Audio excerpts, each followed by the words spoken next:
আপনারা ভোট দিয়েন না, এটাই গণতন্ত্র নাকি চাঁদাবাজির ভাষা? বিএনপির প্রধান বুদ্ধিজীবী ফাহাম আব্দুল সালামের বচন দিয়া উনি বলছেন তারেক রহমানের আয়ের উৎস জানতে চাওয়ার কোনো অধিকার নাই কারো। ওরে সর্বনাশ! আবার বলছে তিনি যখন রাষ্ট্র ক্ষমতায় যাবেন তখন জানবেন। হ্যাঁ, আর আপনাকে নির্বাচনের আগে না জানাইলে আপনি ইচ্ছা হলে ভোট দিয়েন না। শোনেন আগে তার কথাগুলো, শুনে নেন তার নিজের মুখে। আমি ব্যানে ব্যানে করছি না, শুনেন।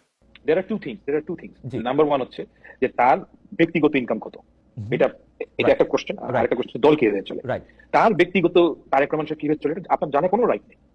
উনি যখন প্রধানমন্ত্রী হবে তখন আপনি যেতে পারেন, উনি যদি সংসদ সদস্য হয় তখন জানতে পারেন। এখন আপনার জানার কোনো রাইট নেই। কিন্তু আমি যখন ভোটার হিসেবে তাকে বিবেচনা করবো না, ডক্টর সালাম আমাকে একটু বোঝার জন্য, মানে আমি যখন ভোটার হিসেবে ওনাকে বিবেচনা করবো যে উনি আর্থিক লেনদেনের ক্ষেত্রে স্বচ্ছ কিনা, উনি কিভাবে টাকা রোজগার করেন। পৃথিবীর সব দেশেই কিন্তু যিনি পলিটিক্যাল পার্টিকে লিড করেন তার টাকা পয়সাটা তিনি কোথা থেকে পান, কোথা থেকে খরচ করেন সেটা সামনে আসে। এটাকে আমি তারেক সাহেবেরটা জানতে পারবো না। পছন্দ না আপনি ওনাকে ভোট দিবেন না। না না, আমি তো জানতে পারছি না পছন্দ না করবো কেমনে, পছন্দ না করতে হলেও তো আমার তথ্য না, আপনি আপনার এটা তখনই পাবলিক ইনফরমেশন হবে যখন উনি ইলেকশনে দাঁড়াতে চান কিংবা উনি সরকারে গিয়েছেন। ওই সময় আপনি এত বড় পলিটিক্যাল পার্টি লিডার হিসেবে সেটা পাবলিক ইনফরমেশন না। না কেন? উনি তো এখন পর্যন্ত কোনো ক্ষমতায় যান নাই। ক্ষমতার সাথে কি এটা রিলেটেড ডক্টর সালাম? আমার কি কোনো রাইট আছে আপনার বেতন কতটা জানার? আমি তো পাবলিক পার্টি না, তবুও আপনার রাইট আছে। আপনি এটা জিজ্ঞেস করতে পারেন। মানে আমি রাইটের কথা বলতে চাই, যখন আপনি পাবলিক পারসন, মানে বিএনপির সর্বোচ্চ নেতা যদি পাবলিক পারসন না হন, এই পৃথিবীতে কে পাবলিক পারসন? পাবলিক পারসন এখানে প্রিভিয়াসের একটা বিষয় আছে। এটা হচ্ছে কি আমার ইনকাম। হ্যাঁ অবশ্যই প্রিভিয়াসের একটা বিষয় আছে যে আমার ইনকাম কত। আপনি আমাকে বললেন, আপনি জিজ্ঞেস করলেন, বলবো না কেন? কারণ এটা একটা প্রাইভেট বিষয়, রাইট? পলিটিক্যাল পার্টির লিডার হইতে গেলে আপনি একটা পাবলিক অফিস হোল্ড করেন আর না করেন, পলিটিক্যাল পার্টির লিডার হইতে গেলে আপনার আয় ব্যয় সম্পর্কে সকল কিছুই পাবলিকলি প্রকাশ করতে হয়। এটাই নর্মস। আমি জানি না যে মানে এর বাইরে আপনি যদি এই নর্মসটা ফলো না করেন সেটা আপনি ভোট দিন না। যারা কখনো বিতর্ক করেছে তারা মনে করে কনফিডেন্টলি ভুল ভাল কয়ে গেলেই রাজনৈতিক বয়ান তৈরি করা যায়। হ্যাঁ, জিনা তা যায় না। হ্যাঁ, পায়খানাকে সোনা দিয়ে মুড়াই দিলে ওটা পায়খানাই থাকে। এর আগেও ফার্ম ভুল ভাল থিওরি কপসাইতো, আমি প্রাইভেটলি বলতাম, এখন আর প্রাইভেটলি বলার দায় নাই, তাই পাবলিকলি কই। ফার্মের এই তত্ত্ব কেন সোনায় মোড়ানো পায়খানা। নেতা রাষ্ট্রীয় পদে ছিলেন না, তাই আয় জানানো জরুরি না। এই যুক্তি শুধু বিভ্রান্তিকর না, এটা গণতন্ত্রের মূলে কুঠারাঘাত করা। ফার্ম বলছে যে নির্বাচিত হওয়ার পরে জনগণ জানতে চাইতে পারে, তার আয়ের উৎস জানাতে বাধ্য না, আপনি চাইলে ভোট দিয়ে না। এই কথাগুলো শুনতে নিরীহ লাগলেও বাস্তবে এগুলোর মধ্যে গণতন্ত্র, স্বচ্ছতা, জবাবদিহিতার বিরুদ্ধে একটা ভয়ঙ্কর চক্রান্ত লুকায় আছে। নির্বাচিত হওয়ার পরে জানতে চাইতে পারেন, এই বক্তব্যের ফাঁকটা কোথায়? এটা প্রিএমটিভ জবাবদিহিতা এড়ায় যাওয়ার একটা ধূর্ত কৌশল। রাষ্ট্রবিজ্ঞানের ভাষায় এটাকে প্রি লেজিটিমেসি ওপাসিটি বা বৈধতা পাওয়ার আগেই স্বচ্ছতার তত্ত্ব বলে। এইখানে এক ব্যক্তি জনগণের ভোট চাইতেছেন, অথচ নিজেকে জনগণের জবাবদিহিতার বাইরে রাখতে চাইতেছেন যতক্ষণ না তিনি ক্ষমতায় আসেন। কিন্তু আধুনিক গণতন্ত্রে প্রার্থী ভোট চাওয়ার মুহূর্ত থেকেই জবাবদিহিতা শুরু হয়। বিএনপি তো ভোট চাইছে, তারেক রহমানও ভোট চাইছে। আপনি ভোট চাইতেছেন মানেই আপনি জনগণের প্রতিনিধি হইতে চাইতেছেন। আপনার ওই মুহূর্ত থেকে আপনার জবাবদিহিতার দায়ও তৈরি হইতেছে। জনগণের প্রতিনিধি মানে আপনি জনগণের সামনে খোলা বইয়ের মতো হইতে হবে।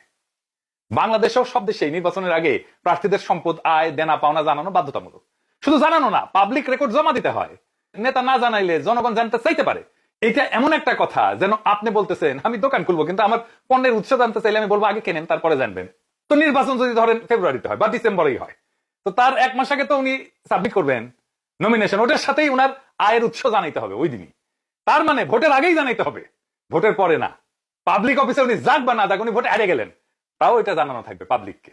আপনারা ভোট দিয়েন না, এটাই গণতন্ত্র নাকি চাঁদাবাজির ভাষা? এই কথাটার মধ্যে স্পষ্ট এক ধরনের জনগণকে তুচ্ছ করার ধারণা লুকায় আছে। জনগণ যদি প্রশ্ন তোলে তবে তাদের উপেক্ষা করা যাবে, কারণ ভোট না দিলেই হইল। যে ভোট দেবে না সেও জানতে চাইতে পারে, আলবত পারে, কারণ যে ভোট দেয় না তার উপরেও তার নেতৃত্ব চাপায় দেওয়া হয় ডেমোক্রেসিতে, যে যেতে। গণতন্ত্র মানে ভোট এক্সচেঞ্জ না, গণতন্ত্র মানে জবাবদিহিতার একটা চুক্তি। যে ভোট দিচ্ছে না বা দিবে না তার সাথেও চুক্তি। ভাম রাষ্ট্র ব্যাপারটাই বুঝে নাই, ভোট তো বুঝেই নাই। আপনি যখন রাষ্ট্র নামে এই জনগণের একটা বাসে চড়তে চান, তখন তাদের কাছে টিকিটের দাম মানে স্বচ্ছতা, এটা আপনি দিতে বাধ্য। ভোট দিয়েন না এই বাক্যটা আসলে বলে দেয় এই নেতা বা দল গণতন্ত্রের ভোট চায়, কিন্তু গণতন্ত্রের নিয়ম মানতে চায় না। ম্যাক্স ওয়েবার বলছিলেন রাজনৈতিক নেতৃত্ব মানে দায়িত্বশীলতা এবং স্বচ্ছতা। রুশোর সামাজিক চুক্তি তত্ত্বে রাজনৈতিক নেতৃত্ব জনগণের অনুমোদনের ফল, আর এই অনুমোদন আসতে পারে কেবল বিশ্বাসযোগ্যতার মাধ্যমে। হান্না আর্ডেন বলছিলেন যে পাওয়ার ইজ নেভার প্রাইভেট, মানে ক্ষমতা কখনো ব্যক্তিগত না, এখানে সবসময় পাবলিক। যার নেতৃত্বের আকাঙ্ক্ষা আছে তার ব্যক্তিগত জীবনও রাজনৈতিক রাডারে আসবে। সুতরাং আপনি যদি জনগণের উপরে ক্ষমতা প্রয়োগ করতে চান, আপনি তো তাদের জানাতে বাধ্য আপনি কে, কি করেন, কিভাবে এত অর্থবিত্ত আসলো। তারেক রহমানকে বলতে হবে উনার লন্ডনের জীবন কিভাবে চলে, কোথায় থেকে উনার আয় উপার্জন হয়, খরচা কোথায় থেকে আসে। এমনকি বাংলাদেশে রিপ্রেজেন্টেশন অফ পিপলস অর্ডার 1972 আইন অনুযায়ী নির্বাচন করতে চাইলে প্রার্থীর সম্পদ বিবরণী তো বাধ্যতামূলক। নির্বাচন কমিশন এই তথ্য তো পাবলিক করে দেয়। তারেক রহমান যদি ভোটে এসে হাইরাও যায় তাও তো এটা পাবলিক হয়ে যাবে তখন।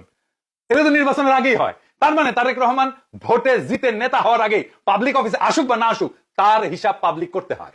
মানে তারেক রহমান ভোটের পরে জিতে এসে বলবেন না, আপনার নিজের এখনকার আইনে ভোটের আগেই ওনাকে বলতে হবে, উনি না জিতলেও ওনাকে বলতে হবে। জানা যাবে না কেন? মানে আমি কি তাহলে জানি না বাংলাদেশের রাষ্ট্র রাজনীতি আইন কানুন এগুলো কোথায়, এটাইও জানে না। আপনি দেশের শীর্ষ নির্বাহী যদি হন আর আজকে যদি কেউ জানতে না পারে কোথা থেকে আপনি টাকা পান, বিদেশে কত সম্পদ আছে, তাহলে জনগণ কিভাবে বিশ্বাস করবে? আপনি কাউকে সুবিধা দেবেন না বা কোনো বিদেশি শক্তির এজেন্ডা নিয়ে আসেননি। আর যদি কেউ প্রশ্ন তোলে সেটা তার নাগরিক অধিকার। আর যদি আপনি বলেন ভোট দিয়েন না, তাহলে আপনি নিজের নৈতিক অধিকার হারাই ফেলেন।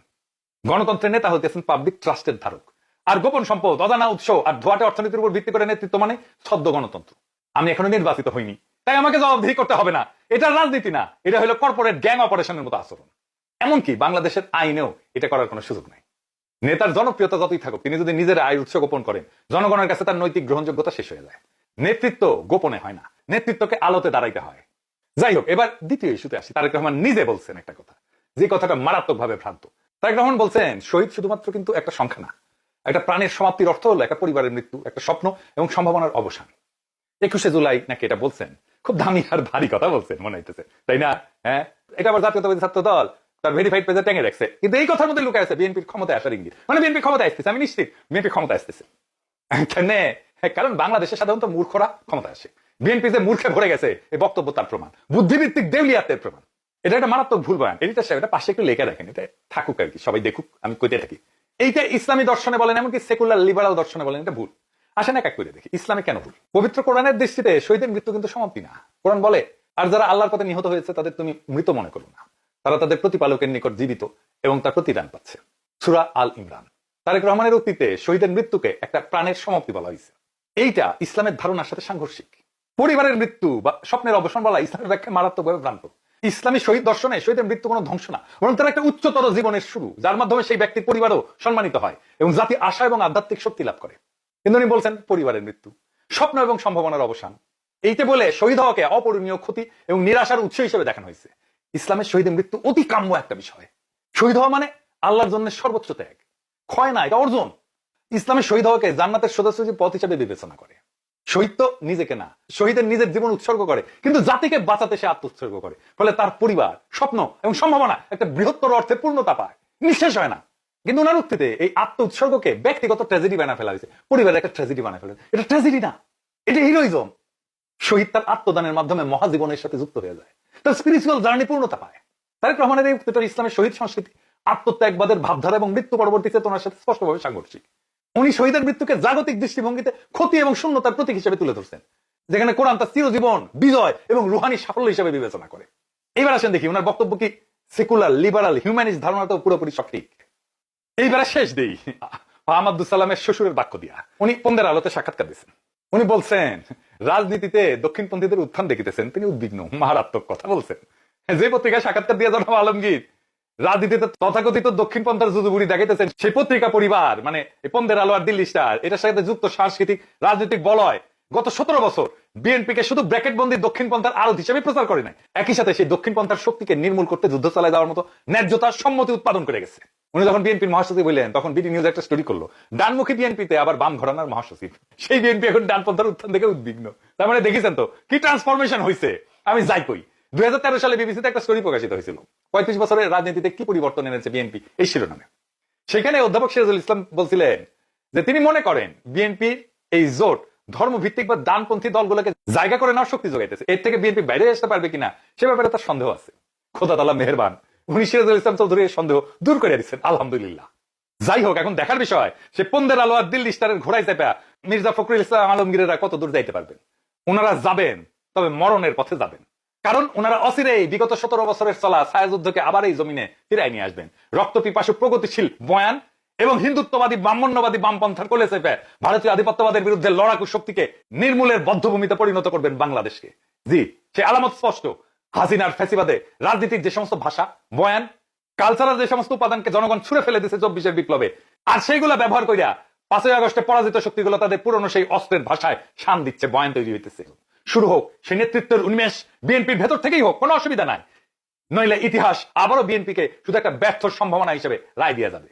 বাংলাদেশে আর একটা আওয়ামী লীগ না, আর একটা বিকল্প দরকার, সত্যিকারের বিকল্প, যেটা ক্ষমতার মোহনা, আলোকিত নেতৃত্বের পথে হাঁটে, জনগণকে সাথে নিয়ে জনগণের সকল সম্ভাবনাকে উন্মুক্ত করে দেয়। ইনকিলাব জিন্দাবাদ।